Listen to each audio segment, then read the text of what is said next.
Bonjour, eh bien aujourd'hui cette vidéo inaugure une série de vidéos qui seront toutes consacrées au développement de l'enfant, aux étapes du développement de l'enfant.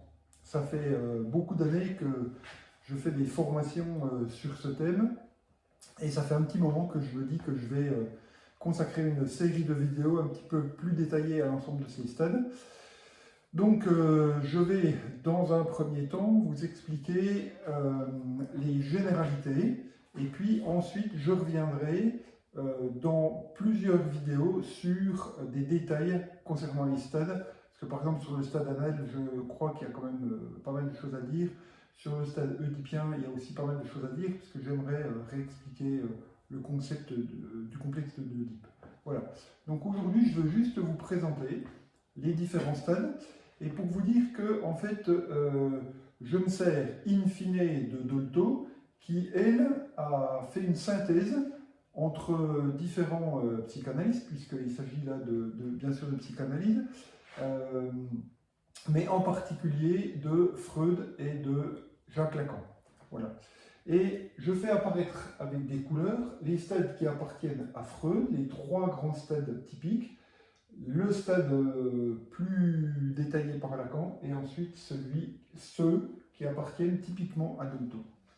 Dans un premier temps, Dolto donc, a parlé d'un stade qui ne figure pas dans la théorie psychanalytique au départ, et je trouve ça tout à fait intéressant parce que le stade ombilical précisément fait le lien avec le corps. Le corps, pour moi, qui est quand même un peu le grand oublié de la théorie psychanalytique en général.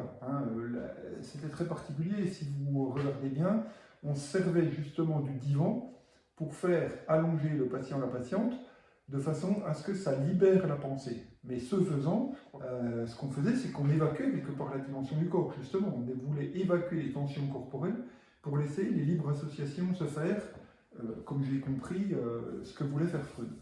Et le problème, il est justement là-dedans, intrinsèquement, c'est qu'on a évacué la dimension corporelle, et je pense qu'aujourd'hui, l'avenir sera dans des thérapies, je dirais, plus que psychocorporelles, corpo-psychologiques, c'est-à-dire qu'elles vont repartir du corps, et c'est ça que j'aime bien chez Dolto.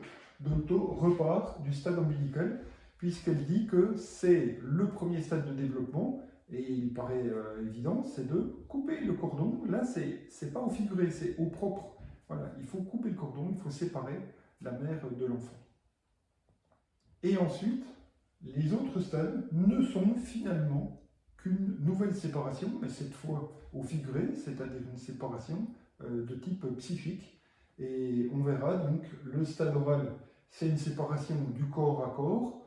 Le stade anal, c'est une séparation dans la dynamique d'autonomie, de déplacement et d'agissement sur le réel de l'enfant, puisque l'enfant, à ce moment de son développement, acquiert une autonomie absolument extraordinaire sur plein de niveaux, et donc ça le sépare encore une fois, ça le distancie avec la mère et avec les adultes d'une certaine manière. Ensuite, après le stade anal, il y a le stade du miroir qui est un stade qui a été plus particulièrement commenté par le célèbre psychanalyste Jacques Lacan. Stade très particulier où l'enfant se reconnaît dans le miroir et plus exactement en fait fait la différence entre lui et les autres. Et ce qui est très amusant de regarder, c'est l'inverse. C'est-à-dire qu'avant, peut-être qu'il ne faisait pas, ou sans doute il ne faisait pas la différence entre lui et les autres personnes. Donc évidemment, ce stade-là est tout à fait essentiel dans le développement psychique de l'enfant. Un autre stade qui appartient typiquement à Dolto et qu'on ne voit pas dans la psychanalyse freudienne, c'est le stade que Dolto appelle pré-oedipien, que je trouve très intéressant, c'est celui de la reconnaissance des sexes. C'est-à-dire où l'enfant reconnaît qu'il y a d'un côté des hommes et de l'autre côté des femmes. Évidemment, je ne rentre pas dans la discussion qui pourrait être trop complexe sur les personnes qui sont transgenres ou qui appartiennent à des, on pourrait dire, non-genres. Ce n'est pas l'objet du débat aujourd'hui. Et ensuite, le fameux stade oedipien, évidemment, là, qui est aussi un stade freudien, et que je me plairais à à commenter un petit peu plus, parce que par exemple, là, moi, je suis clairement en décalage avec la psychanalyse, dans la mesure où je ne pense pas que ce stade soit aussi porté sur la sexualité, il ne parle que de sexualité. C'est vrai que, en tout cas, je l'ai là aussi appris comme ça à l'université, je l'ai beaucoup lu comme ça, je l'ai beaucoup entendu comme ça, avec une connotation extrêmement sexuelle. Pour moi, et on le verra dans le détail de l'histoire justement du mythe d'Oedipe, on nous indique beaucoup plus comment il faut mettre en place des choses, ou plutôt ne pas faire des choses si on veut trouver une identité. Pour moi, ce stade est vraiment le stade de l'identité proprement dite, en général, bien plus que sexuelle, même si la sexualité n'en est pas exclue, bien entendu. Voilà, donc je vous invite à cliquer probablement sur le petit lien que je mettrai en haut de l'écran pour arriver sur la première vidéo qui fait dans le détail le commentaire du stade ombilical et peut-être le stade oral. Je verrai comment je peux agencer les vidéos pour pas qu'elles soient trop longues.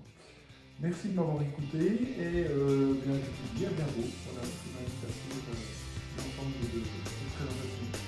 Au revoir.